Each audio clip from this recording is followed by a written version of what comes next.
bertemu lagi di tempat bercerita. Hari ini saya cuma sendiri karena teman saya sedang berlibur. Masih dalam rangkaian Bulan Peduli Down Syndrome. Hari ini kita mau ngadain workshop nih. Workshopnya adalah tentang mengajarkan sensori dan motorik dasar untuk meningkatkan kemampuan verbal ekspresif anak Down Syndrome. Ya, gimana? Acaranya pasti akan seru. Yuk kita saksikan.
Hadirin sekalian, workshop atau pelatihan pada hari ini bertujuan untuk mengajarkan sensori dan motorik dasar untuk meningkatkan kemampuan verbal ekspresif anak Down Syndrome.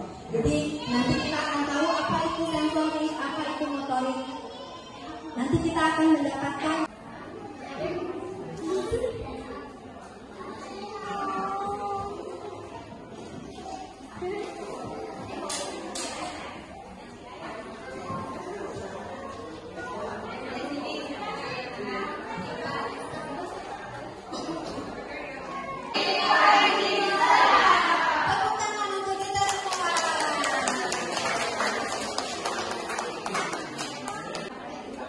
di tempat bercerita. Kali ini saya sedang dengan Mbak Anik, masternya Down Syndrome. Mbak, sekarang mau ngapain sih? Kita mau kasih edukasi ya kepada orang tua tentang bagaimana meningkatkan verbal ekspresi melalui gerakan motorik dan sensori. Itu aja sih yang ini sangat bermanfaat punya ya buat teman-teman, buat anak-anak yang sekarang lagi belajar ya Mbak ya. Dari sejak dini ya, sejak kecil ya, kita mau membuat fondasi yang baik supaya ketika mereka nanti belajar bicara nanti ya minggu depan ya, minggu depan itu sudah dipersiapkan beberapa hal yang dikontribusikan atau dibantu oleh profesional yang lain. Itu ceritanya. Makanya buat teman-teman kalau ada workshop harus datang nih. Betul, supaya meningkatkan pemahaman, pengetahuan dan keterampilan bagi orang tua dan sini. Masih ada buat minggu depan acara seperti ini dan minggu depannya lagi sepanjang bulan Oktober. Semangat ya. Dan beliau juga sedang dikandidatkan sebagai doktor untuk studi S3 pendidikan khusus. Oke, tanpa basa-basi lebih lanjut lagi, kita mulai pada acara inti hari ini. Mari sambut dengan tepuk tangan yang meriah untuk narasumber kita hari ini.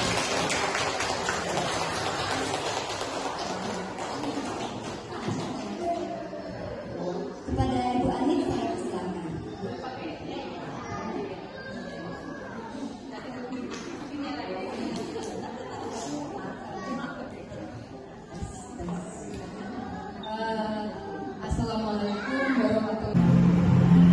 Setiap orang membutuhkan orang lain untuk tempat mereka bercerita, tapi kadang-kadang mereka tidak menemukan kepada siapa mereka harus bercerita.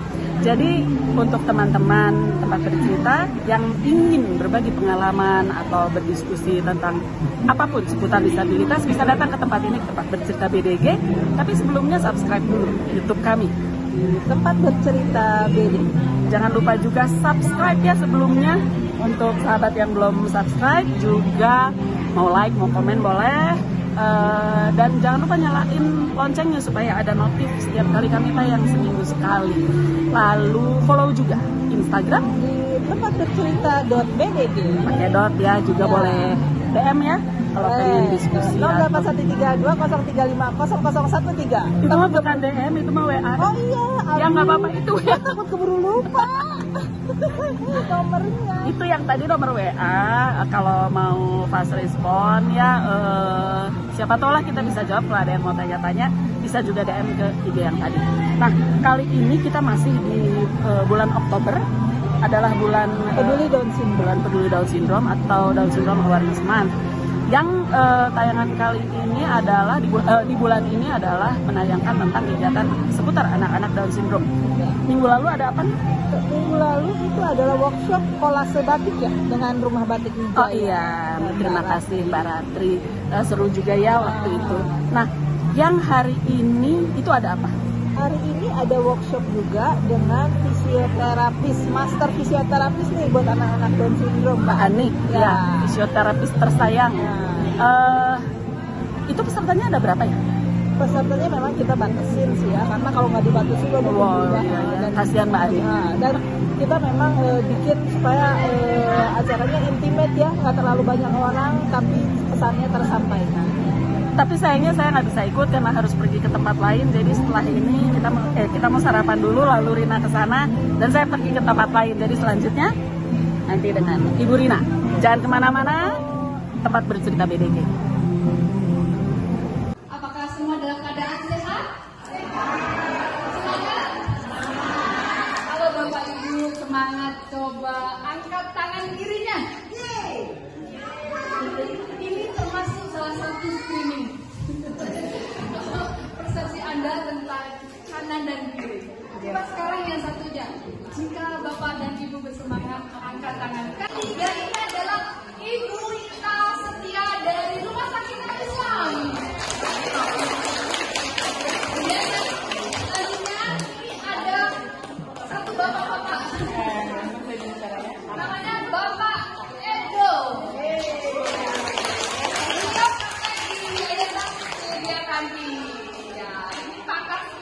Jadi kalau ada putra putrinya yang ada masalah dengan keajikan lain dari gratis pulang umum, bisa sudah kami itu mendapatkan pemeriksaan dan penanganan yang lebih detail.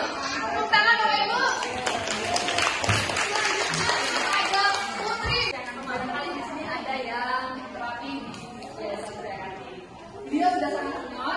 Dia adalah suhu saya waktu saya masih kuliah. Sampai sekarang masih suhu saya, guru saya. Yang kedua adalah Ibu Rini.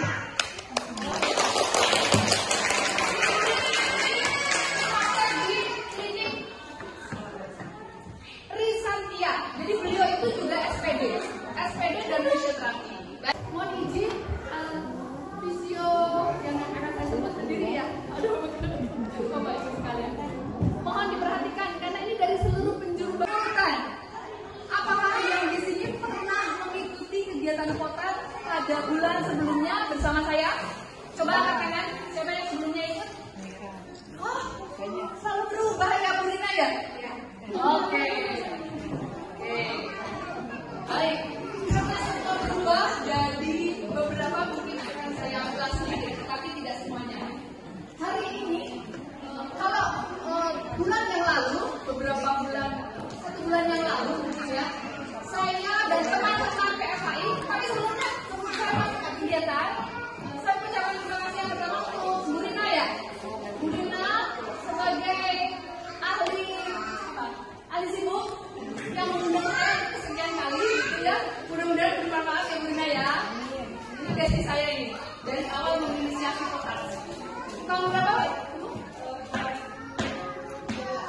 ya, di copy dulu untuk menggerak inisiasi.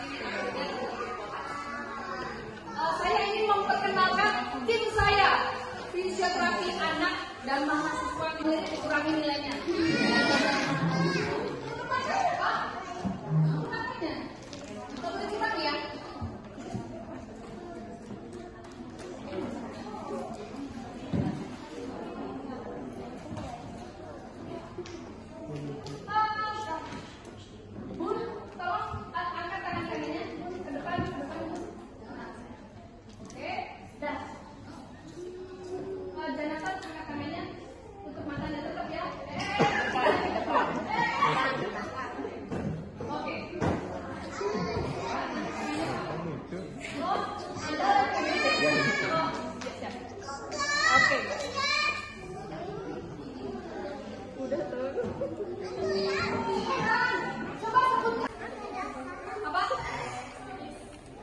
Nggak tahu kan?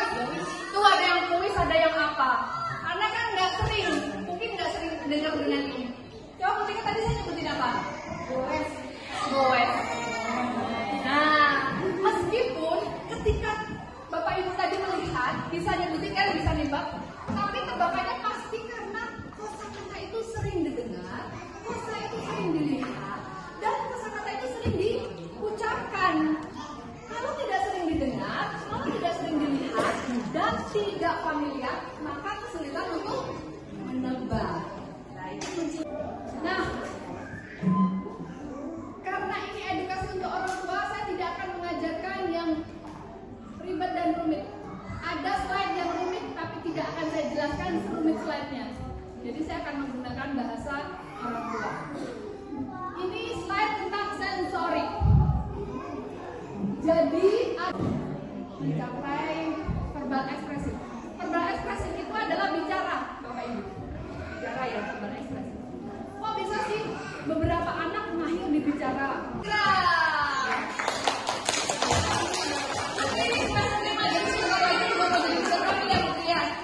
Selanjutnya ini ada Jonathan.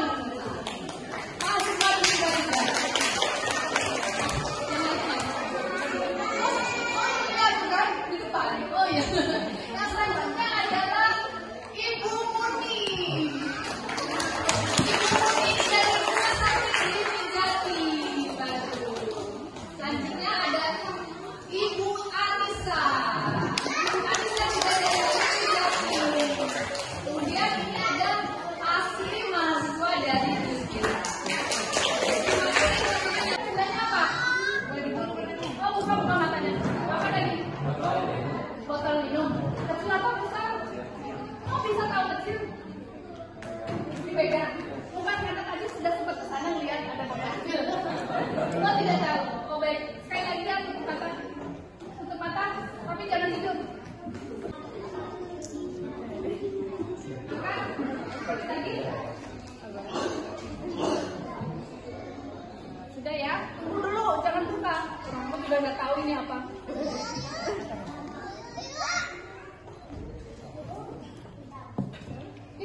Buka matanya, kira-kira tadi apa ya? Hah? Quran. Oh, Quran. Terus?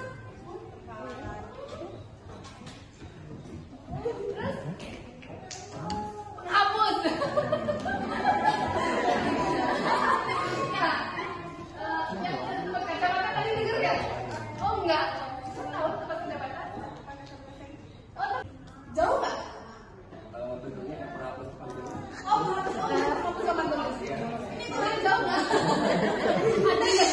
Ini bikin apa inovasi masa kini? Ada Quran yang bisa dilipat luar biasa ya.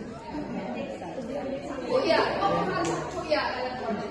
Oke, terima kasih untuk para ini. Ternyata ini adalah bukan kacamata loh, bukan loh. Ya tapi hampir mirip ya. Nah, di sini yang tidak pernah ngecek sensori angkat tangannya. Terus yang tidak angkat tangan ngapain? Halus ya. Baik. Jadi sensori adalah pintu gerbang. Pintu gerbang untuk menjelajahi banyak hal. Mata, telinga, dan raba. Saya hanya membatasi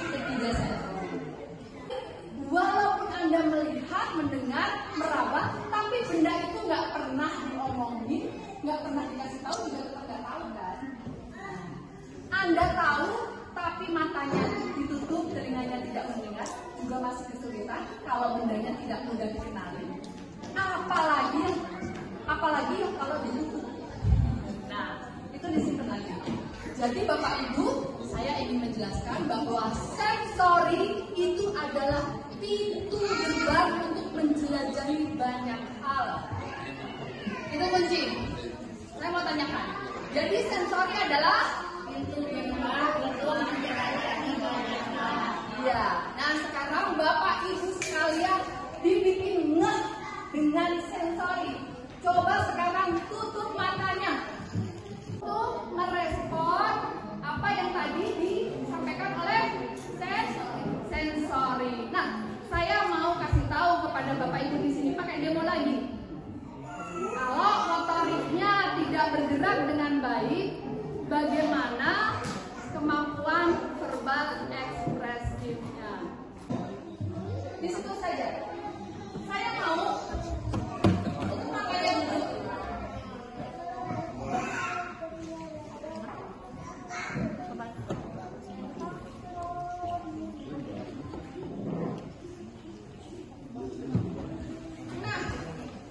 Sekarang saya mau ya, dua-duanya buka mata. Yang satu tetap di situ. Duduk ya. Boleh duduk. Duduk atau duduk. Boleh duduk. Yang satunya berjalan. Dari situ. Oke ya. Situ aja Mbak. Mbak Sana penyanyi kita. Sama Mbak Asti. Mbak silakan maju ke depan. Saya punya empat benda di sini. Boleh? Sini ada hati pun sini. Silakan. Punya kaki pun boleh. Wow, kaki berlihat dia. Yang paling bawah. Ya, ini ada empat. Oke, bisa tahu? Boleh silakan duduk. Nah, Mbak, di sana di situ. Empat. Apa saja yang di depan? Empat. Tidak masalah. Oke.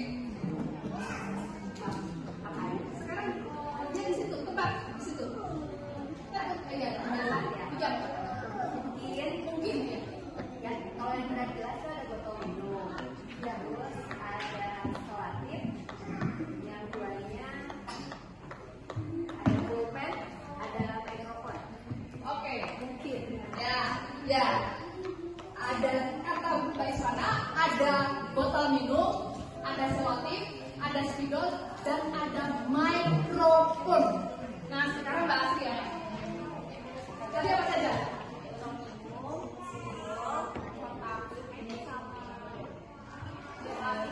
Nah, satunya adalah kotak sini Mbak Iswana.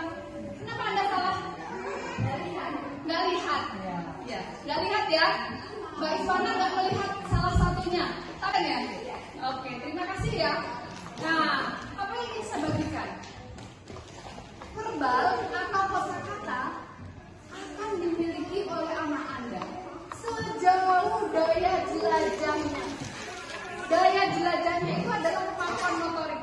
Tadi Mbak Asri saya izinkan untuk berjalan. Apa saja dia anak berikan dampak pada kosakata yang bisa didengar oleh anak-anak untuk dipelajari. Kemudian visual dengan melihat benda, melihat ekspresi, maka dia bisa menambah jumlah kosakata. Begitu pula dengan hati. Semakin banyak yang diraba, semakin banyak yang diterawang, semakin banyak yang diraba, dijelajah, maka dia akan menambahkan kosakata. Nah, nanti kita akan belajar bagaimana cara meningkatkan kemampuan penglihatan, kemampuan pendengaran, dan kemampuan perabaan. Kemudian bahwa taktil dan visual itu memberikan pengaruh ke sini, ya, saling memberikan pengaruh ke sini. Oke.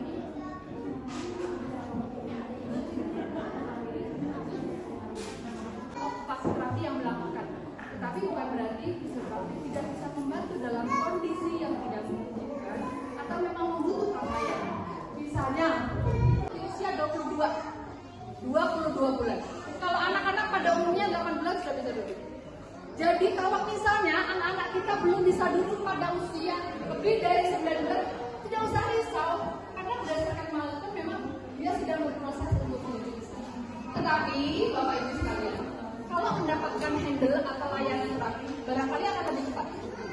Ya, kadang-kadang, nah dia pakai lower arm support atau tungkai bawah, lengan bawah, numpunya pakai lengan bawah. Kemudian dia bisa meraih pakai satu tangan. Itu namanya lower arm atau lengan bawah untuk dijadikan tumpuan. Kemudian kalau pada anak-anak yang umumnya, anak-anak pada umumnya, dia bisa mengangkat seperti ini, bisa yang lebih tinggi lagi. Tapi untuk anak, salah ya, kalau kamu 4 bulan ya, ini 7 bulan. Oke. Kalau untuk anak Down syndrome, posisi tertuturnya dia bisa pakai lower arm untuk di usia 2 bulan. Oke. Nah, seperti itu.